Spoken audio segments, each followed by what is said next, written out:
County history students usually start their story with the settlement of Americans in 1794. They assume that the country was uninhabited, wild, and undeveloped. However, maps made back into the 1600s show that Presque Isle and the present site of Erie had been occupied long before both by natives and Europeans. In addition to the French fort, there were stores, schools, and houses. Both the French and English mapped the site as they struggled over ownership of the new continent. One French map from 1688 shows many early names for Lake Erie: Lac Erie, Teo-Charon-Taong, or Lac de Conty, and Lac de Chat. A recent discovery of a map of the south shore of Lake Erie made in 1789 by British mapmaker Patrick McNiff and naval officer Captain Henry Ford shows the Lake Erie region in incredible detail for the times. This is over 150 years since the French first made their way west from Montreal via the Ottawa River into the Great Lakes region, and 29 years after the fall of the French regime at Montreal. Numerous ships sailed the lakes, but nautical navigation information was scarce. So early in 1789, Lord Dorchester, otherwise known as Guy Carleton, in Montreal commissioned this survey to be made. After it was done, it was apparently held by the British War Department Map Division in Canada and then transferred to the British Archives in Kew Gardens. Liz Peretz, an Erie County historian who lives in England, the British narrator for this documentary, requested that the map be at least photographed, if not digitized. Paul Johnson, the archivist at Kew Gardens, had it digitized.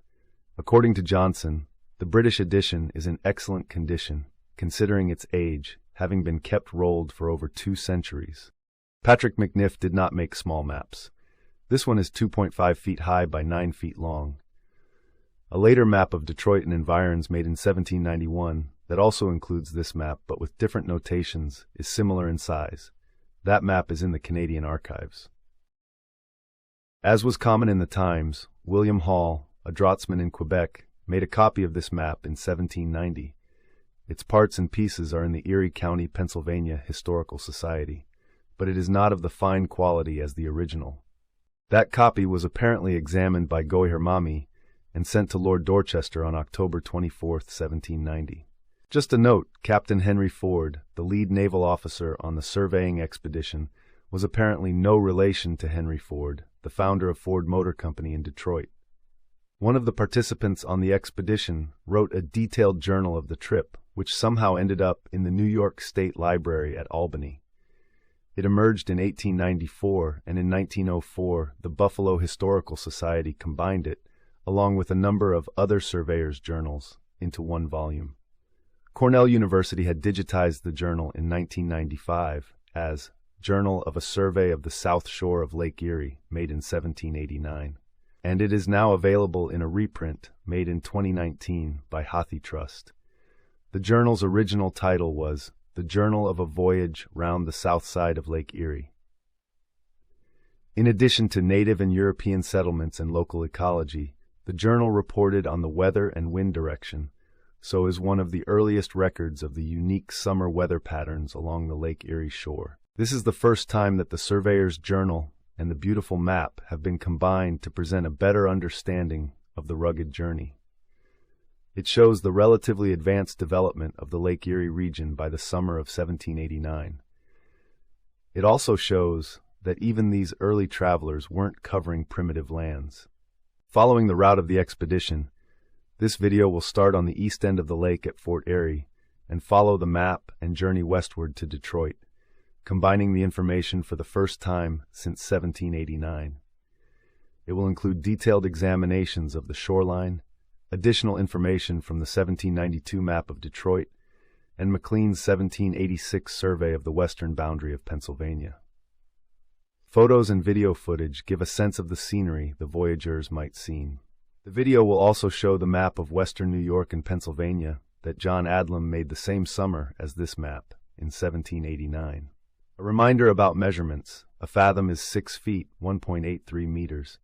Both feet and fathoms are used in the two documents. The first map comes from the journal. The surveying voyage started from the original Fort Erie. This hand-drawn map, copied from the original, shows a sketch of Fort Erie and anchoring ground with soundings on a scale of 1 mile to 2 inches.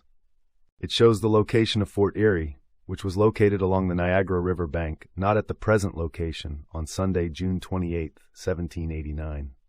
The Niagara River flows north out of Lake Erie. Buffalo Creek flows into Lake Erie from the east. The text on the map describes the harbor at Fort Erie in detail. The anchoring ground is a flat rock having seams or cracks from 2 or 3 to 6 inches, within which the bell of the anchor catches. If the crack be deep, the bill of the anchor pinches in weighing and frequently breaks. Note the scale of the diagram is in the English system, 1 mile to 2 inches. On Sunday, June the 28th, 1789, the winds were west-southwest. We set off with 2 boats to begin the survey opposite Fort Erie. The boats were bateaux. Used by the fur traders, the flat-bottomed boats were carved from entire tree trunks pointed at both ends. The boat's shallow draft worked well in the rivers along the lake shore, and the flat bottoms allowed heavy loads of cargo and provided stability. Primarily propelled by oars or paddles, the boats could put up a single sail. The boats were up to 9 feet wide and 40 feet long, carrying at least 5 crewmen and 2 to 10 tons of cargo. Wikipedia shows these 2 colonial bateaux photographed in the Buffalo Inner Harbor. They are 25-foot replicas based on the remains of a 1756-era colonial bateau recovered by the Adirondack Museum from Lake George in 1960. In the lower right corner of the map are these interesting remarks. On the Dorchester copy, they were in the upper left corner. Soundings. There are 2, 3, 4, 5, 6, 7, 8, 9 and 11 feet until 300 yards from shore, and then 2 to 3 fathoms soft bottom. Vessels may safely coast all along this shore at 1 mile distance, where there are 2, 3 and 4 fathoms water soft bottom. From thence out into the lake a regular increase of water from 4 fathoms to 30, 40 and 50 fathoms in general soft clay bottom. Winds. The prevailing winds on the south shore of this lake commonly blow from west to southwest, and generally as fresh as to require 6 good men to navigate a boat with safety, which must be kept a considerable distance from the shore on account of the high swell that sets in from the northwest. From a little east of Catfish Creek to River Huron, the shore, with little exception, is a high bank, and from the increase of water this year affords a beach in few places. The land from Catfish Creek to River Oscoobelu, Ashtabula, and from the lake back to the high lake is exceedingly good, and produces elm, bass, black walnut, some chestnut, and a few oaks. At Presque Isle and Villa Joy, the oak is more common and very excellent. From River Oscoobelu, Ashtabula, to near the Grand River, the land in front is broken by a number of small sharp hills of yellow sand covered with chestnut timber, but half a mile back the soil is good. These sand hills abound of rattlesnakes of a very large size that it requires great caution to avoid being bit. From the Grand River to the River Huron, the land is very good, a deep black soil mixed with sand. Where the bank is highest, the land is generally best. Elm, bass, and plenty of white oak in the hills about River Huron. From River Huron to entrance of Sandusky Lake, nothing in front but wild meadows. Round the lake, wild meadow and great part of it high, dry land. From Sandusky Bay to Miami Bay is broken land or wild meadow in front. From Miami Bay to entrance to Detroit River is chiefly wild meadow or a marsh in front. The soundings are taken at a medium height of water for several years past. Parts coloured yellow are inserted from Indian sketches. The yellow color is gone, but the remark shows that the natives were consulted about the map. Sunday, June the 28th. Winds west-southwest. Set off with 2 boats to begin the survey opposite Fort Erie. We sounded a reef of rocks, at this time entirely underwater, having 3, 4, 5, 6, 7 and 10 feet of water now on them. In 1785, 1/3 of the above shoal was entirely out of water. The shoal extends from northeast to southwest, the upper end of the shoal bearing from the fort east-southeast and west-northwest, the lower end bearing west half north and east half south. The breadth of the shoal is from 25 to 30 feet. The distance from the northeast end of the shoal to the south side is half a mile. Interestingly, the lake levels changed in the span of 4 years. This shoal today is totally submerged. What is shown as 5, 6, 7 feet of water in 1789 is now under 12 to 17 feet of water. There is a rock shown on modern maps which probably equates to the Rocky Flats. The present level of Lake Erie is maintained at 571 feet 174 meters above sea level to control water flow in the Welland Canal. But it fluctuates higher or lower depending on the climate and winds that cause seiches to flow from Toledo to Buffalo. We found Fort Erie by observation, in latitude 42 degrees 58 minutes north, surveyed and sounded up to Buffalo Creek. The present latitude shown on Google Earth places the fort at 42 degrees 53 minutes north. A remark on the main map shows the mapmaker's respect for Andrew Ellicott, eventually the lead surveyor in the United States, who laid out the capital city of Washington, D.C. The latitude of Fort Erie being the mean of a number of observations of the stars north and south of the zenith, taken in the winter of 1789 to 90 by Lieutenant Campbell of the 60th Regiment and Mr. Ellicott, geographer of the American States. The latitude of Fort Erie by the journal is 42 degrees 20 minutes, but this and the other latitudes have been corrected by the above observation. A sketch of Point Abino is presented later in the journal, but obviously is very near Fort Erie, so it makes sense to move it to the Fort Erie area section. Using today's measurements, the distance is 9.3 miles from Old Fort Erie to Point Abino. Sometimes you'll see it spelled Ebeno or Abineau. This is a very good harbour and shelters you from the southwest winds to the north. Its distance from Fort Erie is 12 miles.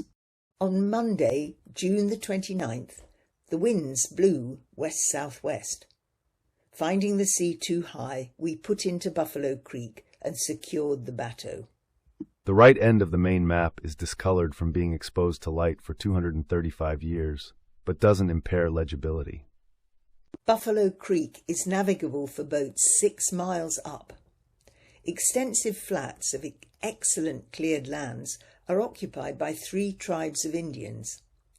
From the head of this creek there is a portage of 36 miles to the northwest branch of the Allegheny River course, southeast through... At the 1789 signing of the Harmar Treaty, the natives called Buffalo Creek Teohoserotan or Teoserotan. The name buffalo probably comes from the early presence of the eastern bison, Bison pennsylvanicus, which the French fur trappers called buffs. The buildings show the presence of an early non-native settler, Joseph Hodge, a black man who had been adopted into the Seneca tribe. The large, square-framed man, with stooped shoulders and a large, bushy head, had settled here by 1781, along with tribal members who sought safety with the British at Fort Niagara from the slaughter caused by Washington's decree to annihilate the Iroquois in 1779. In 1789, another black American trader, Cornelius Winnie, and his brother established a store at Buffalo Creek. The Indian chief mentioned could have been Corn Planter, who was in Ohio that October, but it's more apt to have been one of the chiefs of the 21 tribes who had settled along Buffalo Creek in the late 1780s under British protection, overseen by British Captain Robert Lottridge. After the peace agreement in 1783, the Quaker missionary Samuel Kirkland made a census of the tribes in New York. On October 20th, 1789, just a few months after this journey was recorded, Kirkland counted 256 houses along Buffalo Creek. The Senecas, Onondagas, Cayugas, plus a few Delawares and Tutelos, which he called the Teddeogrones, had cleared the land and planted the lake shore's original fruit belt. Apple, crabapple, cherry, and other fruit orchards, plus huge community vegetable gardens, produced the traditional corn, squash, tobacco, and pumpkins, diohako, johako, that sustained the villages. The two tribes of Tutelos, who wound their way north from Virginia, are credited with introducing peach trees to the lake shore. 6 miles up the creek was a salt lick, which would have attracted wild animals in addition to providing salt for the natives. It is now the Iroquois National Wildlife Refuge. Today, the Seneca Buffalo Creek Casino and the Seneca One-Stop Convenience Store sit on a 9-acre remnant of the original Buffalo Indian Reservation in the middle of the city of Buffalo. Chain up refers to the length of a surveyor's chain, 100 links 22 yards long being pulled along the beach.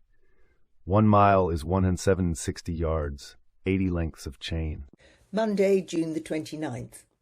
From Buffalo Creek, we bore northwest by west, 3/4 of a mile west, a distance of 3 miles.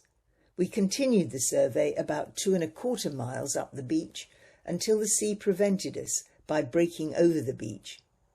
We sounded the bar of this creek and found 4 feet of water in it.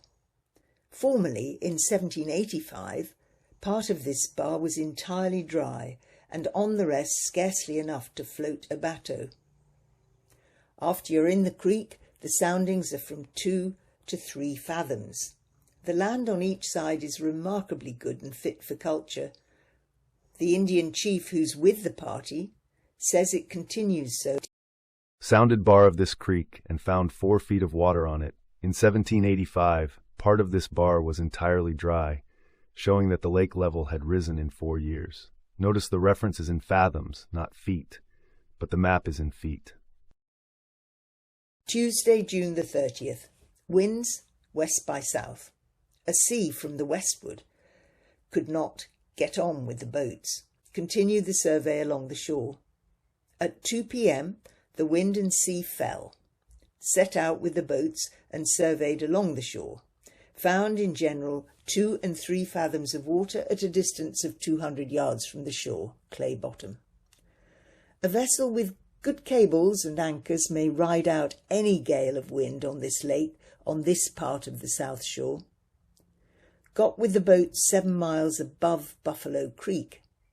Found the land low and swampy near the lake, but apparently very high back to the eastward. Hauled up the boats and secured them. Took the magnetic variation and found it 4 degrees 6 minutes westerly from the true meridian, 7 miles distance from Buffalo Creek. A fathom equals 6 feet. The map and journal alternate between fathoms and feet. On Wednesday, July the 1st, winds, a fresh breeze, blew southwest. We continued the survey along a rocky shore. We sounded at the distance of 300 yards from the shore and found good anchoring ground and 2.5 to 3 fathoms of water. The land back from the edge of the lake is remarkably good. The banks on the lake are high and run west by southwest for 7 miles to Catfish Creek. Catfish Creek springs out of a swamp on the southeast side of the mountains, about 20 miles from the lake. Large flats of excellent cleared land occur on both sides of the creek. Information from the 1791 map of Detroit and Lake Erie by Patrick McNiff shows that at Catfish Creek's head there were formerly large settlements of the Seneca Nation, but at the time, in 1789, there were no inhabitants. According to that map, the land on the southeast side of the mountain descends regularly and gradually, and is in every place fit for tillage, having a deep black soil. The timber was chiefly black walnut and hickory. Some excellent low land on each side of this creek. The land between the mountain and the lake at this place and for 8 miles downwards appears to be very good, deep black soil mixed with sand, timber, maple, elm, and bass. Catfish Creek is now called Rush Creek. It flows into Lake Erie, northeast of Woodlawn Beach State Park. Wednesday, July the 1st, and from Catfish Creek 4½ miles to a sandy point by log west-southwest course. This point will shelter boats from a west-southwest wind. The sea from the westward was so high we could not proceed with the boats, which were hauled up and secured. We continued to chain up along the beach and measured by log 12 miles this day. On Thursday, July the 2nd, the winds blew west-southwest. A hard gale and heavy sea caused us to lay by with the boats. This evening we found variation 4 degrees 6 minutes westerly. By the 3rd, the winds blew easterly and moderate. We set off with the boats along a rocky shore and found the soundings good until we came to the points of land, after which we found the waters shoal at a distance of 100 or 200 yards with a stony bottom. The lands back are exceedingly good, but along the shore so bad that for 2 or 3 miles on a stretch there would be no such thing as saving a boat or the people in case of accidents. Before noon we passed Cattaraugus Creek, up which there is an Indian village. Went 16 miles by log. This is a good harbour for boats, and the creek is the western boundary of the Six Nations. The Seneca first established themselves at Cattaraugus Creek in 1780, along with Delawares and Kakas. In his census of 1790, Kirkland listed the village of 28 houses, 224 residents, under Clan Dodgwa, Chief Big Log, Big or Great Tree. Today's Cattaraugus Seneca Reservation straddles Cattaraugus, now called 18 Mile Creek, which flows into Lake Erie a few miles east of the village of Silver Creek. There is still a county and village called Cattaraugus, New York, at that site. Cattaraugus means burning springs in the Seneca language. 16 miles from Cattaraugus Creek brings a sailor to Van Buren Point, west of Dunkirk, New York. This could be Burr Falls, near Brockton, New York, now a nature preserve. We could not chain along the shore, the bank being so rocky and without a beach, and the woods near the lake so thick. Courses steered along the shore. South by west 2½ miles, southwest by south ½ mile, southwest by south 1 mile, west-southwest 2 miles, southwest by west 5 miles, total 11 miles. South-southwest 3/4 mile, southwest ½ mile, south 1/4 mile, south-southwest 1 mile, west by south 2 miles. We measured 16 miles this day by the log. On Saturday, July the 4th, the winds blew from south-southwest. We continued the survey along the shore in the boats, but the land so high and rocky, no such thing as chaining it, having no beach to walk on, and the top of the bank being too thick of woods and brush for that purpose. We sounded along the shore and found a general flat shoal all the way for 13 miles. At the distance of 3/4 mile we found 2 and 3 fathoms of water and good holding ground, but within that distance 8, 6, 5, 4 water shore to the bank, the shoal rocky, a rocky bottom. We measured by log 13 3/4 miles by course as follows: southwest by west 2 miles, southwest 3 miles, southwest ½ mile, west 8 1/4, total 13 3/4 miles. The coast past this day was very bad and dangerous for boats, but the land very rich. The timber in general consisted of hemlock, white oak and chestnut. This was almost virgin forest. Some of these trees would have been hundreds of years old, large enough to be cut and carved into canoes and bateaux many feet long and wide. We went up a small creek and observed the sun setting. We found the variation to be 4 degrees 4 minutes westerly. On Sunday, July the 5th, the winds blew southwest in a heavy gale. We could not move the boats this day. From the entrance to this creek, there was an open cart road of 12 miles, leading to a small lake which empties itself into a branch of the Allegheny River called Kanawagi, now called Conewango Creek, on which, about 10 miles from the lake, is a settlement called Marystown.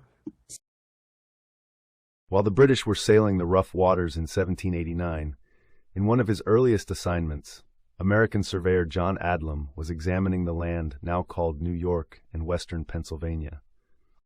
Along with Andrew Porter and Andrew Ellicott, John Adlum had surveyed the south border of New York State in 1787 to determine where the western end of that state might intersect the lake shore.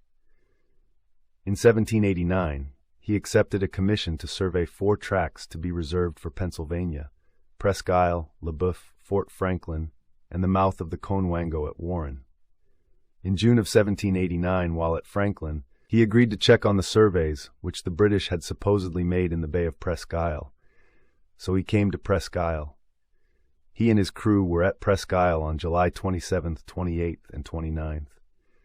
Along the way, he mapped the upper reaches of the Allegheny River, the Finger Lakes, the western boundary of Pennsylvania, as determined by McClean's team in 1786, the route of French Creek and Lake Chautauqua. Along the eastern shore of Lake Chautauqua, he showed a large Indian village and the portage down to Lake Erie. His simple rendering shows Presque Isle and Fort LeBoeuf. Chautauqua Lake was first mapped by the French explorer Celeron in 1749, spelled a number of ways: Chattacoin, Chattacoinit, Chattacoin, Jatchk, Chattacoin, Chautauque, Chautauqua, all harken back to an extinct native Aries term, Gaja da Gua, which translates to bag tied in the middle, describing its shape. In 1754, Duquesne's expedition built a small fort at this small port on Lake Erie and opened the road to Lake Chautauqua as a portage south to Fort Duquesne. Eventually, in 1829, a natural gas-powered lighthouse was built here at Portland Harbor. In 1836, the name was changed to Barcelona after the city of Barcelona, Spain. Marystown is not listed by that name on any map or in historic records, but was probably what is now called Meadville, which was settled in 1788. Modern measurement places Meadville 35 miles from Presque Isle. The native village there was Cussawago. Note about the road to walk on, meaning in some places there was a road. From X to X, a high rocky bank, very dangerous to approach in a storm, there being no landing place. Sunday, July the 5th. Winds from the southwest. A heavy gale. We could not move the boats this day. Monday, July the 6th. Winds northwest, a light breeze. At 4 a.m. we set off with the boats along a steep, rocky shore. Soundings from 100 yards from the shore with 2 to 3 fathoms of water over a soft bottom. Within that distance, 7, 8, 5, 6, 3 feet water and hard bottom. Could not measure along the shore, having no beach or road to walk on, therefore measured by log, 21.5 miles. The French erected the first fort at Presque Isle in 1753. A 120-foot square palisade or stockade surrounded 4 large officer quarters of solid timber construction at each corner, a storehouse, a stone magazine, and a well. In 1753, young George Washington came to Fort LeBoeuf on a mission from Virginia's Governor Dinwiddie to order the French to leave British territory. The French refused. In 1754, a French force of 1,000 men arrived at Fort Presque Isle on their way south, where they took over the newly erected British Fort Pitt and called it Fort Duquesne. Captain Despontaine was commandant. Thus the French and Indian War began. Soldiers, carriers, traders, missionaries, mechanics, and Indians. Fort Presque and Fort LeBoeuf were filled with stores and 1,000 men at times. In 1756, Johnston reported 150 men, supported by a French settlement near Fort Presque Isle of 150 families, Indians, a priest and schoolteacher, with grist mills and stills. By 1758, Fort Presque Isle was out of repairs, manned by only 2 officers and 34 men, and about 10 Indians. In 1759, Thomas Bull reported Fort Presque Isle as consisting of commanding officer, Barinal, a second officer, 2 merchants, a clerk, priest, and 103 soldiers. In 1759, before abandoning the forts, the French burned Venango, Le Boeuf, and Presque Isle. The British rebuilt Presque Isle. Then in 1763, Pontiac burned it after massacring the inhabitants. Going into Presque Isle Harbour, keep the larboard shore on board and give the point of the peninsula a good berth. On the starboard going in is a shoal which in 1783 was an island but is now 2 and 3 feet under water. In the channel going in there are 2 and 2.5 fathoms of water. On the starboard going in is a shoal bearing west-northwest. From the southeast to northwest lays a sandbar across the harbour, with from 5 to 11 feet of water within the bar, is 3, 4 and 6 fathoms. When in the harbour you are sheltered from all winds and sea. From hence to Le Boeuf there's a portage of 12 miles uninterrupted by swamps or broken land. Marystown, the frontier settlement of Pennsylvania, is 36 miles. Note: larboard is an archaic term for port, the left-hand side of a ship. July the 6th, at 4 p.m, arrived at Presque Isle, found a party of Americans and Indians with flour on their way to Niagara. Later that day the wind hauled west-southwest. 68 3/4 miles from Buffalo Creek to Presque Isle, but appears to be that distance, say 60 miles, measured in a straight line from Lake Erie. The party of Americans and Indians were an early surveying team. Marcus Hewlings from Fort Pitt described meeting a British captain, 1 sergeant, 8 soldiers, a surveyor, 6 or 7 seamen, and 1 Indian they had with them. The surveyor, McNiff, informed Mr. Hewlings that they had come from Niagara and meant to go round Lake Erie. They were provided with 2 months' provisions. They surveyed the country as they went along. Hewlings and Hubley, who wrote a letter to President George Washington, were convinced they meant to set up a mill along Mill Creek. Another spelling of Presque Isle is Presquille. A sketch of Presque Isle Harbour with the soundings. Note: keep the south shore close on board in going in. Variation of the needle at this place 3.5 degrees westerly. This sketch map was in the 1789 journal and shows soundings taken on the lake side of the peninsula. Terms include fathoms, old fort, feet, scale 1 mile to an inch. The channel across the west end of the peninsula, obviously a shortcut for boats going around the peninsula, first appeared on this sketch map made in Henry Bouquet's letter on July of 1760. Labels include Lake Erie, Peninsula, Good Harbor, supposed 8 miles, 0.3 miles, Mouth of Harbor, Fort Presque Isle, Highland. The inset on the 1789 map shows the detailed sounding map of Presque Isle Harbor. The outline of Presque Isle was different than today, and the depth of the harbor was shallower. July the 7th. Winds southwest by west at 6 a.m. Sounded the harbour of Presque Isle and found the channel for vessels running along the high bank. Going into the harbour, keeping the bank on your left hand, on your right lays a shoal, formerly in 1785 an island, now sunk 2 or 3 feet under water. When in the harbour you have 3 fathoms. All to the right is a shoal bearing northwest going into the harbour. The harbour is sheltered from all winds and sea. From the southeast to the northwest lays a bar across the harbour, with 5, 7, 8, 9, 11 feet of water. Within this shoal are 4, 5, 3 fathoms, with a generally soft bottom. On your left hand, going up the basin, lay the old fort and 2 creeks sufficient to turn a mill. The land is very good. Distance across the basin from the old fort is 3/4 mile. This place lies in latitude 41 degrees 39 minutes north by observation. By Adlum's and Wallace's map, the old fort as Presque Isle appears to be in latitude 42 degrees 7 minutes, and I believe it is laid down from Mr. Ellicott's accurate observations. This note makes it clear that he had seen Adlum and Wallace's very accurate map, which was printed in 1791. Note the channel dug across the western neck of the peninsula. 9 shows a projected channel across the neck of the peninsula, so the shortcut was a persistent feature until the road was put out onto the peninsula in the 1930s. Sunday, July the 5th. Winds southwest. A heavy gale. Could not move the boats this day. Monday, July the 6th. Winds northwest. Light breeze. At 4 a.m. set off with the boats along a steep, rocky shore. This inset of Fort Presque Isle shows that more remained of the original fort than is usually reported. Presque Isle is now a National Natural Landmark and State Park. The British had constructed the blockhouse in 1760.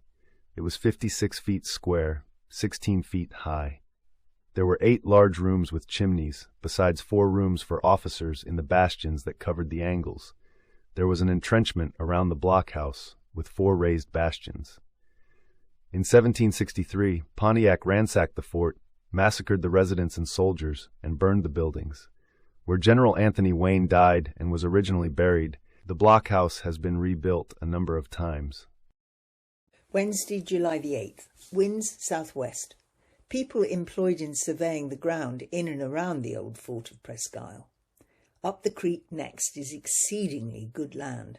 The woods in general, oak and chestnut. The oak is fit for shipbuilding. The situation of the fort very present. There is an American taking up land 40 miles east of the fort and making mills. The extent of the outlines of the fort is 2,640 feet on rising ground. From this fort to Fort Pitt is about a 5 days' march. Finish the survey of harbour and fort. This is the most excellent place for shipbuilding and a settlement. It's about 69 miles from Fort Erie. This evening there arrived a boat from Detroit in search of flour. Certainly the mileage from Fort Erie is inaccurate, at least 10 miles short. On Google Earth it measures 80 miles. 40 miles east of the fort puts a person back at what is now Barcelona. But he had previously noted that the mill was 30 miles south of Lake Chautauqua. Marystown must have been the early name for Meadville, which was settled on May 12, 1788. Modern measurement on Google Earth places Meadville about 35 miles from Presque Isle. The native village there was Cussawago. Thursday, July the 9th. Winds west-southwest. Set off with the boats and surveyed 4 miles. The sea rose to oblige us to secure the boats. The variation at this place 2 degrees 48 minutes westerly. Soundings at 100 yards from the shore, 2 3 fathoms of water and a soft bottom, but within that distance 7, 8, 5, 6, 3 fathoms of water and a hard bottom. Could not measure along the shore, having no beach or road to walk on, therefore measured by log. Distance 20.5 miles. Friday, July the 10th. Winds north-northeast, fresh breeze. At 5 a.m. set off with the boats. The corporal and people in the large boat, not managing her properly, laid her up in a trough in the sea, and she filled with water before she got out of the surf. Was obliged to haul up the boats and dry the provisions. Biscuits and flour much damaged. The span along the lake shore west of Presque Isle that crosses Elk Creek is now Erie Bluffs, Pennsylvania State Park. The park includes the Sommerheim Park, early Archaic, 8000 BC, before Common Era, to 1000 BC, before Common Era, through Middle Woodland, 1000 BCE to 500 CE, Archaeological District. The site is the only Native American village site north of Pittsburgh listed on the National Register of Historic Places. Saturday, July the 11th. Winds variable and light. At 5 a.m. set off with the boats and continued the survey. Sounded along shore and found good holding ground at a distance of 200 yards in 2 to 3 fathoms of water. Found little and no beach. Chained along shore for 2 miles, then was obliged to get into the boat and measure by log. at a distance of 21.5 miles from Presque Isle, found the Pennsylvania line to the edge of the lake running north and south. This line was finished in 1786. The bank is generally high and clay. Exceedingly rich ground all along this shore. Measured by log, 17.5 miles this day. Course along the shore west-southwest, entirely a straight line. Secured the boats in a small river called Conneaut by the Indians. A few Indian houses a few miles up, 21.5 miles the total distance from Presque Isle. A good harbour for boats, Villa Joy. The name Connaught Creek, now designated a Ohio State Wild and Scenic River, means place of many fish, or place where snow lays in spring. The French called the Massasauga village established in 1747 Villa Joy, Joy. Interestingly, even though reported by McClean, the lead surveyor of the west line of Pennsylvania in 1786, the town does not appear in the list of Ohio Indian villages made by Frank Wilcox in 1933. This tribe joined the French in 1760 at Detroit, but they must have returned. The houses, built of logs and bark, were 12 x 15 square. McClean spelled the word Conneaut or Conneaut. 7 hospitable residents included Tioga, native Jacob, his wife Nancy, her son John Bell, and daughter Sally. On his 1791 map, McNiff labeled the village Conneaut and said there were a few Indian families and an excellent harbor for boats. Sunday, July the 12th. Winds west-southwest, hard gale. Could not go on the lake with the boats. At 9 a.m. went up the river Conneaut. Found the land on the left remarkably good, on the right swampy. About 2 miles up the river, found some Indian houses and about 4 families of Indians. There also found a party of Americans, 7 in number, on their way from Niagara. This river from Presque Isle is 22 miles, latitude 41 degrees 31 minutes. Monday, July the 13th. Winds west by south, hard gale. Could not go up the lake with boats. A heavy sea from the westward. The wood up this creek, white and red oak and chestnut, black walnut and butternut. After you are in the river, there is 2 fathoms water, but at entrance not 3 feet, owing to the sea beating in the sand. Tuesday, July the 14th. West-southwest hard gale, with a heavy sea from the westward. Could not move the boats on the lake. This day, the surveyor laid down his work on a scale of 3 miles to 2 inches up to Conneaut River. Up this river is a fine place for a settlement. The swamp extends back on the right side about 500 yards, going up this creek.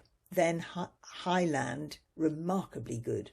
White oak here very fit for shipbuilding. The Indian village is called by the French Villa Joy. Wednesday, July the 15th. Winds west-southwest, fresh gale with sea from the westward. Could not move with the boats on the lake.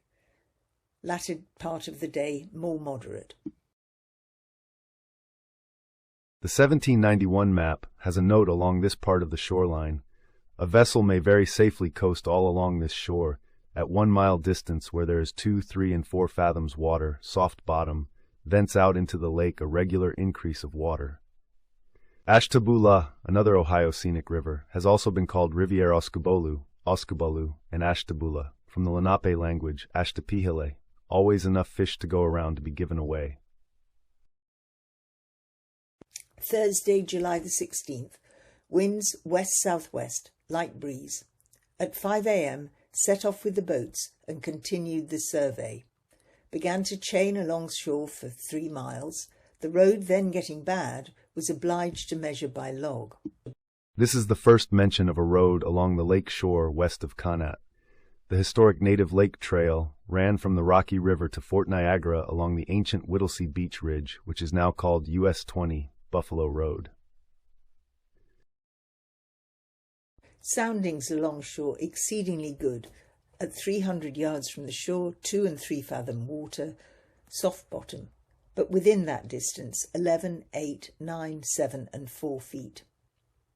At 12 a.m. arrived at the river Oscubolou, Ashtabula, 10 miles from the River Conneaut. The entrance to this river, 2 and 3 feet water, but after you're in the river, 2 and 3 fathoms water, land exceedingly good. Timber mostly white oak, chestnut and maple. Friday, July the 17th, 1789. Winds west-southwest, a fresh breeze. At 5 a.m. set off with the boats and continued the survey. The surveyor with 4 hands on shore chaining, the remainder working the boats. The soundings at 400 yards distance, 2, 3 and 4 fathoms, clay bottom, the land high. Clay banks, back from the land, very good and rich. The timber oak and chestnut in general, the oak for shipbuilding. From River Oskabulu, Ashtabula, to near the Grand River, the land in front is broken by a number of small, sharp hills of yellow sand, covered with chestnut timber, but half a mile back the soil is good. These sand hills abound of rattlesnakes of a very large size that it requires great caution to avoid being bit. The sandhills are now preserved by the Cleveland Museum of Natural History as the North Kingsville Sand Barrens. The Ashtabula Grand River area is one of the last places in Ohio where the federally threatened black eastern Massasauga rattlesnakes still remain. However, they are not large snakes, and according to Gregory Lips, Ohio State University, these more likely were yellow timber rattlers or northern water snakes. At 4 p.m. arrived at the Grand River, sounded on the river and found 2.5 fathoms soft bottom. Measured by log this day 15.5 miles, west-southwest, half west. Grand River is 23 miles from River Oskabulu. Variation 2 degrees, 40 minutes westerly. Saturday, July the 18th. Winds southwest, a hard gale, heavy sea from the westward. Employed in sounding up this river, the Grand River, for 3 miles. Found the soundings from 2 fathoms to 7, 8, 9, 10, 11 feet of water. The land on each side rich with large meadows. This shows us that the natives had cultivated the land, probably for gardens. The river is a very good harbour for vessels of 60 tons. Before a vessel runs in, she must open the entrance, which will then bear south by west until in the river 9 feet of water on the bar. The river was formerly a great resort for the natives, it having an easy navigation for a great way into the country towards Fort Pitt. Entrance of Grand River, channel depth in feet, scale 600 feet to 1 inch. From the 1791 map, Grand River. The land on each side of the entrance of this river has every appearance of its having been once a place of great resort for the natives. The high land on the left, on entering this river, has formerly been clear of any timber, except a few large black walnut trees which are yet standing. On this high land appears to have been formerly a large Indian village. The remains of a few fireplaces and cellars are yet visible. This river is a good harbor for vessels of 60 tons. Before you run in for the river, you must open the mouth of the river, which will bear from you south by west. Then it continues to run south by west until in the river there is 9 feet water on the bar. There are 4 small islands about 1 or 2 miles from the mouth of the river. The distance across the entrance to the river is about 200 feet. The soundings over the bar, coming into the river, 9 feet in the channel. Out of the channel, 8, 7, 6 and 5 feet. The outer edge of the bar is about 300 yards distant from the river. This river is a good place for a settlement and shipbuilding. The timber is white oak, black walnut and butternut. Sunday, July the 19th. At Grand River, west-southwest winds, a fresh gale with the sea from the westward. On your left hand, at entering the river, is a commanding ground which formerly had been cleared. Its distance from the mouth of the river is 403 feet. This ground is very fit for a fortification. The variation of the needle at this place is 2 degrees 30 minutes westerly. Squally with rain, could not move with the boats on the lake. Monday, July the 20th. Winds southwest, fresh gale with a sea from west-southwest. Could not move with boats on the lake. Took the altitude of the sun and found this river at the mouth in latitude 41 degrees 20 minutes north. Tuesday, July the 21st. Wind southwest, light breeze. At 4 a.m. set off with the boats and began to measure by log. Soundings along the shore very good. At a distance of 300 yards from the shore, 2 and 3 fathoms of water. Within that distance, 9, 8, 7, 6, 5 fathoms of water, good holding ground. The Morgan Swamp Nature Preserve protects these forested wetlands in Rock Creek, east of what is now Cleveland. River Bish, now Marsh Creek, and the Mentor Lagoons Preserve, which preserves a site occupied by natives as long ago as 1600 BC. Sheegan River, Chagrin. 18 miles up this river is the carrying place to Fort Pitt, 6 days' march. The Chagrin River, now a state scenic river, is now Pleasant Valley Park in Willoughby, Ohio. The word Shegan may have come from the Erie's word chagrin, meaning clear water. Entrance of Cuyahoga River. Feet, scale 600 feet to an inch. Tuesday, July the 21st. About 4 p.m. arrived at the Cuyahoga River. Its distance from the Grand River is 25 miles. Sounded the river and bar. Found on the bar 9 feet of water. In the river 1.5 fathoms soft bottom. This is an excellent harbour for small vessels of 40, 50 and 60 tons burthen. Mr. William Wilson of Pittsburgh says that a few years ago he was at Cuyahoga when the sandbar was so high they were obliged to drag their boat across it. But he says on his return the same season, toward the autumn, there were 2 or 3 feet of water on the bar. All the mouths of the rivers are subject to such changes of their bars. Measured by log this day, 25 miles. Course west-southwest, half south. The river at present an excellent harbour for vessels of 60 tons burthen, but if the water should fall to its usual height, none but the very small craft could enter it. Navigable for loaded boats almost to its source, which is about 35 miles from the lake. The Indians passed from thence by a portage of 2 miles to a branch of the Ohio. British trader George Croghan operated a trading post at the Cuyahoga in the late 1740s. By 1751, the French had occupied the post about 10 miles from the mouth of the Cuyahoga, where the Mingos lived. Wednesday, July the 22nd. Wind southeast, light breeze. At 5 a.m. set off with the boats. Soundings along this shore 2 fathoms close to the shore. The shore steep and rocky.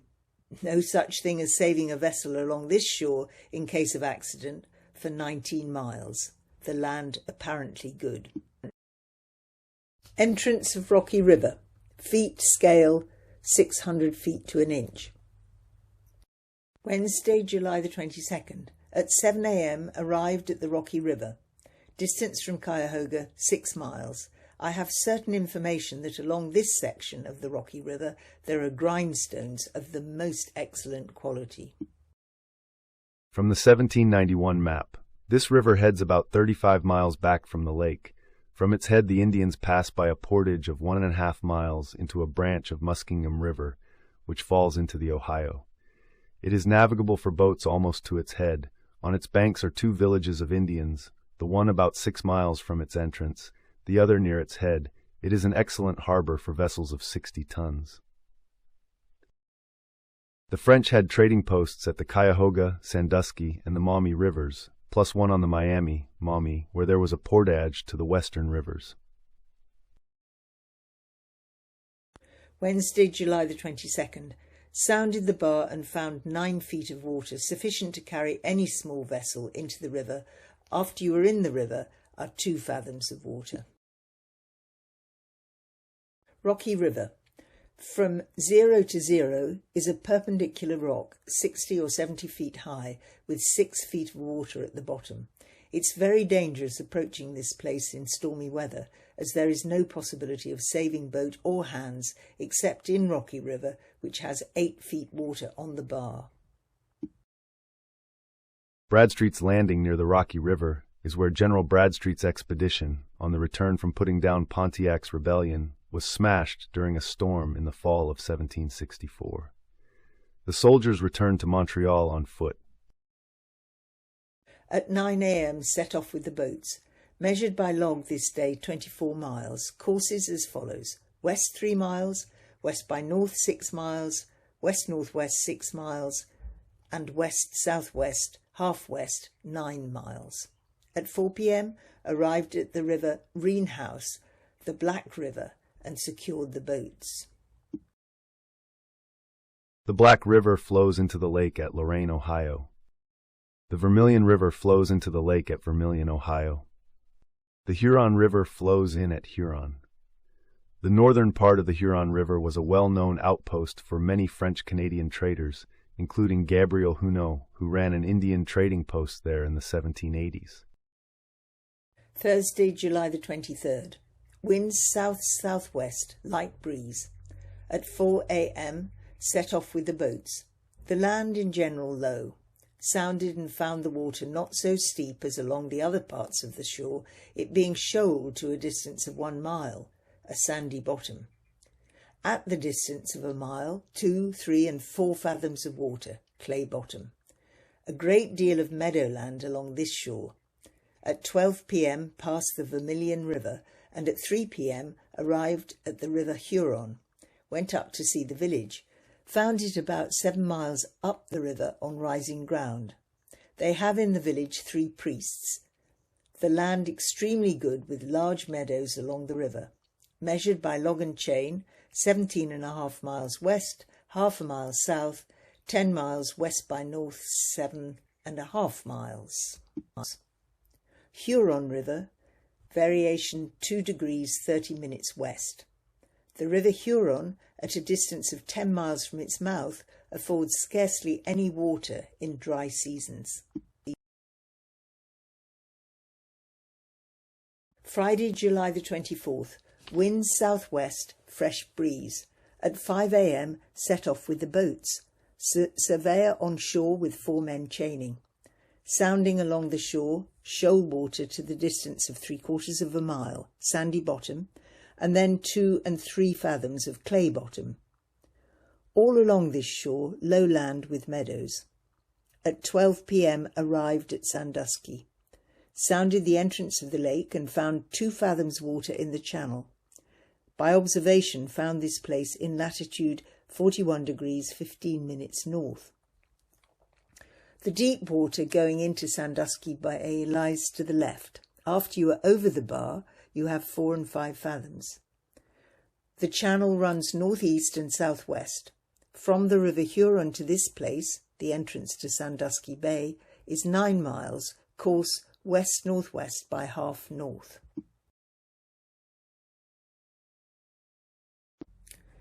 Latitude 41 degrees 48 minutes. This lake is a good harbour for shipping, not less than 2 fathoms. Going in, keep the larboard shore, Sandusky Lake. This land clear of timber. A peninsula of small sand hills with small brush, over a great part of which the lake washes at times. Channel, portage 595 feet, marsh, soft bottom, Sandusky Lake as far as the Narrows, dry meadows, scale of yards, extensive dry meadows. This point covered with trees and appears as an island when coming into the lake. Saturday, July the 25th. Wind southwest. At 5 a.m. set off with the boats, the light boat to sound the lake and the large boat with the surveyor to measure round the lake, measuring by log. The soundings over the lake, 2 and 3 fathoms, soft bottom until within half a mile of the shore. Then you have 10, 9, 8 and 7 feet. This day sounded and measured up to Sandusky River. Sunday, July the 26th. Winds northeast, fresh gale. At 5 a.m. set off with the boats and sounded up the river Sandusky, found 9 and 10 feet of water. The sides of this river are full of marshes, and next to the marshes good interval land. At 10 a.m. returned to the lake, employed the boats measuring and sounding, found the soundings from 2 to 3 fathoms in the channel at the entrance to the lake, out of the channel 10, 8, 7 and 6 feet. The land about this lake is very good, a number of large meadows, the timber in general, so hickory and oak with some chestnut. This is a very good place for ship building. At 5 a.m. set off with the boats, continued to measure by log and sound, found the sounding regular, land low exceeding rich. There are 2 French families settled at the entrance to this lake. Found the circumference of the lake 33.5 miles and width 4 miles. This lake is an excellent place for a settlement. Found the variation of the needle 2 degrees 28 minutes west. The 2 French families were probably descendants of French settlers who, in 1747, drove the Wyandots from their village, Junundat, that Nicholas Orononi had founded in 1739. The French built Fort Junundat in 1750 on the east bank of the Sandusky River near the bay. The Huron chief Nicholas resided at Sandos Ket in 1745, which he left in 1748. The French then established Sandusky Town in the 1750s, now called Fremont. On May 16, 1763, a band of Wyandots attacked Sandusky as part of Pontiac's War. In 1782, those Wyandots defeated Colonel Crawford during his attack to take over the village. They eventually burned him at the stake. Many natives still lived around Sandusky Bay and the Maumee River in 1812. Alexander McCormick was the trader at Upper Sandusky. Sandusky Island, Bass Islands, Turtle Island. Variation 2 degrees 30 minutes west. Mud Creek, Miami Bay, Mosquito Point or Point Ocida, Sandusky Town. Sandusky Island is now called Kelly's Island, and Miami Bay is Maumee Bay. Sandusky Island is now Bass Island. The modern Cedar Point amusement park marks the east entrance into Sandusky Bay, not the entrance to Maumee Bay as shown on the map. Keep at the distance of 1.5 miles from this shore, as the shoal extends 0.5 mile further into the lake than at any other part of the coast. The shoal is sand. Tuesday, July the 28th. Winds easterly, moderate breeze.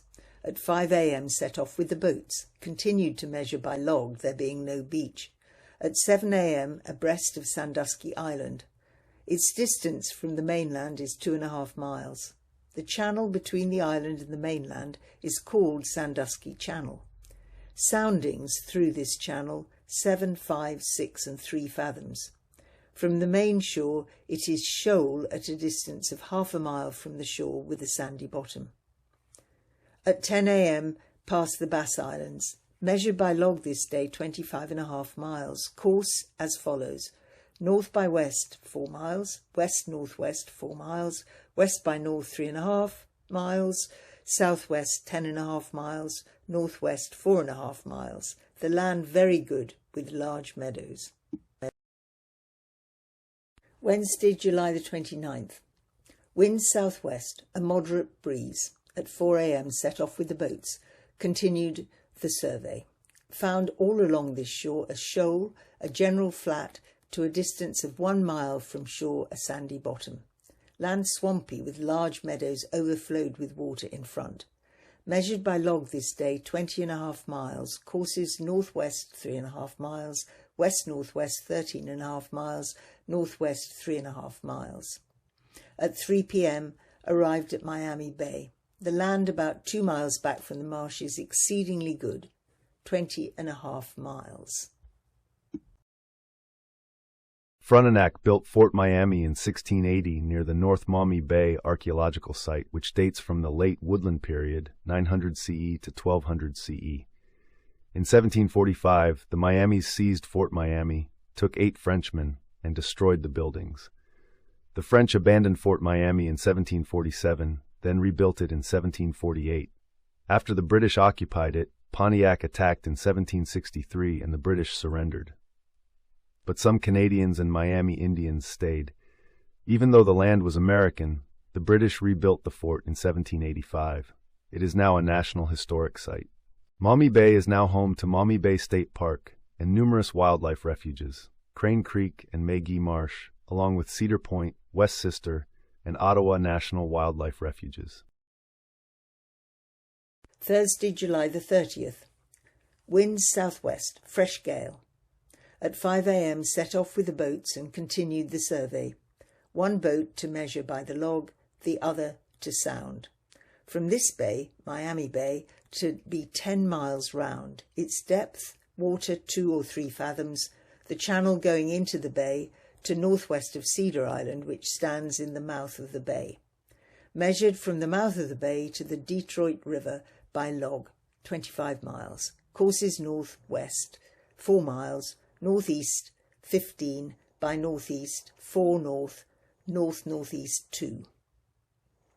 The land on each side of this river is entirely clear for many thousand acres, and upwards of 100 French families are settled here. Rocky Point, River au Raisin, Huron River, Le Detroit, latitude 42 degrees 24 minutes. The French settlement along the Raisin River, Frenchtown, is commemorated by the French-Canadian Heritage Society of Michigan. French settlement in Detroit dates from 1701, almost a century prior to this British map-making expedition. The original French explorer, Commander Antoine de la Mothe Cadillac, wrote of planting a vineyard in 1702 during the building of Fort Pontchartrain du Detroit. The name Raisin River appears on Celeron's map of 1749. In 1784, a French colonel and farmer, Francis Navarre, settled along the Raisin River, where game and fish were abundant. Herds of buffalo ranged across the prairies, and fruit crops were plentiful. Fruit orchards were the pride of the early settlers. Pears and apples were excellent and abundant. Peaches were fine in quality and very abundant, and cherries, currants, and grapes were cultivated in gardens. The Jesuit fathers, the first arrivals in Monroe County, planted orchards of apples and pears in groups of 12 trees along the rich and fruitful valleys, notably along the Rivière au Raisin. Local people gathered and fermented the wild grapes from the river's bank, producing wine for their personal consumption. The French were of gentle blood, of wealth and much refinement, which endeared them to the natives. At 7 p.m. arrived at the mouth of the Detroit River. The French had settled Detroit, named Fort Pontchartrain, in 1701 under Cadillac. By 1702 they had transplanted wild grapevines into an arpent of land along the river shore. They erected a brewery in 1706. Joseph Parent was brewmeister. After occupying Detroit after the French in 1760, and after Pontiac's Rebellion and the American Revolution, after refusing to yield to American ownership in 1783, the British still had hopes of retaining occupation of Detroit, but those were dashed with Jay's Treaty in 1796. The British did retain the village now known as Windsor on the Canadian shore of the lake. Friday, July the 31st. Wind southwest, fresh gale. The surveyor and 4 hands on shore, chaining and ascertaining the distance across the narrows leading to Detroit, the small boat employed in sounding, found not less than 2.5 fathoms in the channel to the westward of Ile of Bois Blanche, so that vessels may go up the west channel as well as they do the east. On the east side of this island you have 7 fathoms. Saturday, August the 1st, 1789. Wind southwest. Fresh breeze. At 12 p.m. took the attitude of the sun. Found the mouth of the Detroit River in latitude 41 degrees 52 minutes north. Set off with the boats, and at 6 p.m. arrived in Detroit. Latitude of Detroit 41 degrees 13 minutes. This beautiful map and well-written journal that accompanied the trek reveals settlement information that wasn't known before. the French settlements were quietly absorbed into the United States. Some of the native reservations are still in existence today, occupied by descendants of the original tribes. Native place names are common throughout New York, Pennsylvania, Ohio, and Michigan. Settlement along the lake shore required mariners' skills, and still does. The lake's tempests challenge modern motorized sailboats. Tackling the waves with oars and sails required experienced seamen. Creating this map was no easy task. It led to the surveying of Detroit and its surroundings, and the 2 subsequent maps by McNiff, rich in details. The British War Department and the British Archives are to be commended for their excellent preservation of the map over the last 234 years. Its existence shows that there is much more for modern Americans to learn about the native and early European settlement of North America.